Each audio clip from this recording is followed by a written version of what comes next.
Greetings, Taku Faithful. Thank you for joining me again this week. Once again, it's Larry Williams, OAW Commander-in-Chief, and I'm here to bring you all yet again another anime favorites video right here on Otaku Assemble Weekly. And as always, here to bring you the latest in this week's anime favorites video segment. And for this week's anime favorites, I'm taking you all back once again to the year 2001. And that was the year I first discovered the Yu-Gi-Oh! Anime franchise. Now, just like in my previous anime favorites video when I discussed the Pokemon franchise, I also discussed the video games because I'm a fan of that overall franchise. And the same thing goes for the Yu-Gi-Oh! Series. And the reason for that being is because not only am I a fan of the original Yu-Gi-Oh! Anime, I'm also a fan of the trading card game as well as the Yu-Gi-Oh! Manga. And I'll get into more detail with both of those things later on in this video. So first and foremost, let's talk about the Yu-Gi-Oh! Anime. Now, Yu-Gi-Oh! For the most part, this anime has served, just like with Pokemon, as the primary advertisement vehicle for the trading card game. And Yu-Gi-Oh! The franchise, the anime series, has very much been used in order to push its merchandise. But what's interesting about Yu-Gi-Oh! Is it didn't always start out like that. And what I mean by that is this. The Yu-Gi-Oh! Anime is very much an adaptation of the Yu-Gi-Oh! Manga. And for the most part, a lot of people don't even know this. The Yu-Gi-Oh! Anime series and the franchise as we know it, how it deals with the game of Duel Monsters and how it deals with the trading card games and all of that, this is actually the second story arc in the Yu-Gi-Oh! Manga. The Yu-Gi-Oh! Manga actually started off as sort of like a series of short stories. If for any of you all who have read the original manga, it's kind of like a series of little mini arcs, and they each follow Yugi and his friends as Yugi sort of plays different games and beats other people at these games. And it's not until the second main arc of the manga, which is the Duelist arc, that's when we get the introduction of Duel Monsters, and that's the story arc that the anime adapted, and then that's when the series really took off. So it's kind of funny because in many ways, it's another example of how, you know, a popular anime series, how it sort of exceeds past, or it goes beyond what its original premise was and what its original conception was, and it becomes this thing all in and of itself, this whole nother thing, this whole other vehicle. So anyway, so I was introduced to this series when it first premiered in the United States, because I remember in the fall of 2001 was when Cartoon Network actually did this special 1-hour premiere, or more of a 1-hour preview of the Yu-Gi-Oh! Series, if you will, because what they did was they aired the first 2 episodes, and it was, I think it was during the Toonami block, the afternoon block. And it was just for a preview because they had commercials and whatnot telling you, oh, this series is going to be featured on Kids WB on Saturday mornings. And so I caught the 1-hour preview, and then I want to say about a month later was when it debuted on Kids WB. And I was already stoked for the series as it was, because I remember seeing the commercials for the 1-hour preview on Cartoon Network. And so when I checked it out, finally I was like, all right, I can't wait till this thing airs. And then when it premiered on Kids WB Saturday morning, I mean, I was there for the premiere, and I was sold on the series ever since. And what I liked about the Yu-Gi-Oh! Series, though, what got me interested in the series was I liked the game.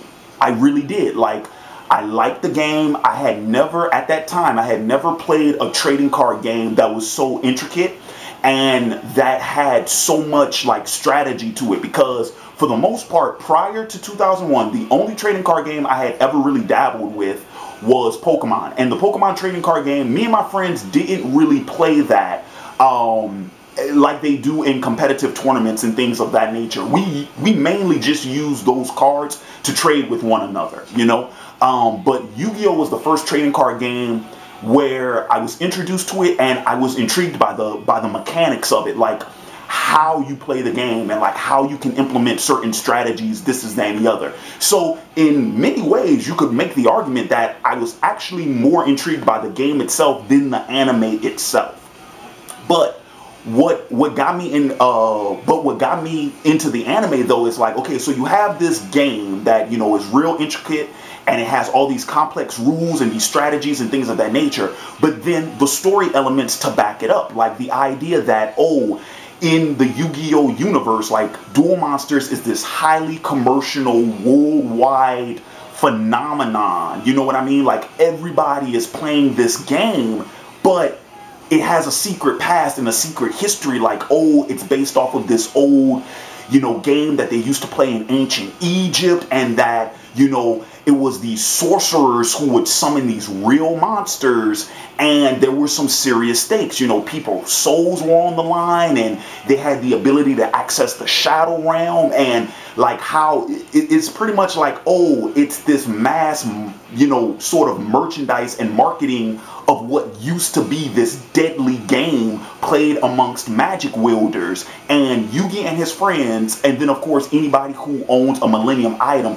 they're the only ones in the know-how about it. So it's kind of like you have this worldwide game, but there's a secret society behind it, sort of thing, you know, and there's a mystique behind it, and there's a mystery behind it. And throughout the course of the series, Yugi and his friends are trying to uncover those mysteries. So yeah, you're using this series as a vehicle to push merchandise, but at the same time, you have legitimate intrigue about it in and of itself. So that's a cool premise, especially for a 12-year-old. I was 12 when I was introduced to the series. For a 12-year-old, that's a really interesting premise.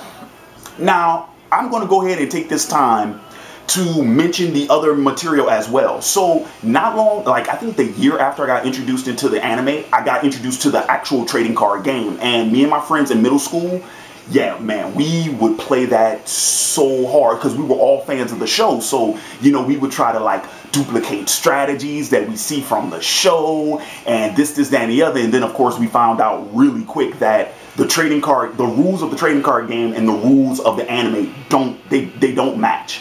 They don't comply with each other, and that's because the rules are written differently in the anime because they have to write it a certain way for dramatic effect, but it doesn't work the same way as the rules of the actual game. And yeah, the first time I tried to participate in, the first time I was reading the rules because I wanted to participate in a regional for the Yu-Gi-Oh! Trading card game tournament, like the second I started reading that, the guidelines, I was like, yeah, it's not the same, it doesn't match up. But still, you know, I was playing the Yu-Gi-Oh! Trading card game all the way until I was in high school. And like I said, regardless of, and it's kind of funny because around the time I stopped playing the trading card game was also around the time I started falling out of this anime. But, you know, I was still playing the game because I still enjoyed it. You know, regardless of what was going on in the anime, I still enjoyed the game. But the other thing too, though, around the exact same time, so by this time we're talking about 2004, 2005, right? All right, so I'm a sophomore in high school by this time. I'm falling out of favor with the anime. I'm still playing the trading card games, though not as much as I used to. And then finally, this is when I started reading the manga. And the manga is what kept me intrigued in the series. And the manga is what really kept me invested in the series. Now, granted, the anime does still, you know, it is an adaptation of the manga. It does follow the manga for the most part, except for the Waking the Dragon season, which that's a filler arc. But the three primary story arcs of the original anime, Duelist Kingdom, Battle City, and Millennium World, yeah, I was reading that in the manga, and I was actually reading Millennium World, what was this, 2 years before the anime finally made it stateside. And that's the final chapter of the original series. So, you know, there were certain things about the anime, and there were certain things about the story, like the fact that Yugi always won in the manner in which he would win, that I kind of fell out of favor with. The way you could sort of see how the story is going to play out, because of course Yugi has to go up against the big bad and they have to have a big showdown, and of course Yugi's the titular character, so we know he's not going to lose. Like when the storytelling got predictable, that's when I was kind of like, eh.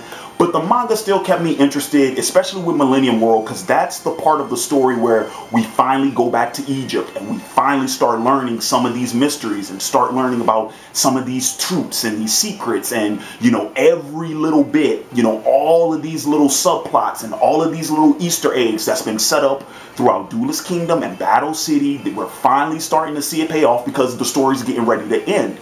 So I guess another way to look at it is, by the time I started reading the manga, I was already getting ready to phase out of this anime, but I was reading the material that closed the series for me, so I was just kind of able to, you know, wrap it up and finish it out. But for the most part, I mean, the thing is, the reason why I still regard it as one of my favorites is because while I was invested in the series, I did enjoy it. And even to this day, you know, last year, me and my brother-in-law, when I saw that they had the series on Netflix, like, we went back and we rewatched, you know, the battle, the duel against Pegasus, the Duelist Kingdom finals and stuff like that. And there are still things about the series that I like. Like I said, the intrigue, the mystery, those things still work for me. And then of course the game, you know, to this day, like, I will still watch let's plays of the video games, and I'll still watch, you know, videos of like the tournaments and like how people are playing the game and, you know, the different mechanics of it, because it's still an intriguing game. But as far as the anime is concerned, yeah, like, I fell out of it with the Battle City finals. I thought that by then, like, the storytelling had become generic and we kind of knew how everything was going to pan out. I didn't like how the Joey Merrick duel ended. I hated how the Yugi Kaiba duel ended. So at that point, I was like, you know what? Like, I think I'm just going to go ahead and put this anime to bed. But the manga, you know, bringing Bakura back as the central villain, which they've been setting up for that all the way since Duelist Kingdom, that Bakura was going to be the final villain. Like, setting that up and finally starting to see it pay off, finding out what happened to Pegasus, finding out, you know, what happened with the other Millennium items, like, I just felt like by that time, I'm like, yes, I'm finally starting to get the material I want. And so that's what kind of, you know, kept me on board. But like I say, it's still going back and watching those old episodes, it's still enjoyable. Playing the game to some degree is still enjoyable. And once again, like I mentioned in my previous video, you know, this is still a good gateway anime. Like, for a lot of kids and for a lot of younger viewers, like, granted, let's be honest about this, with some of the Egyptian mythology and some of that stuff, some of the world building could be better done. That much is true.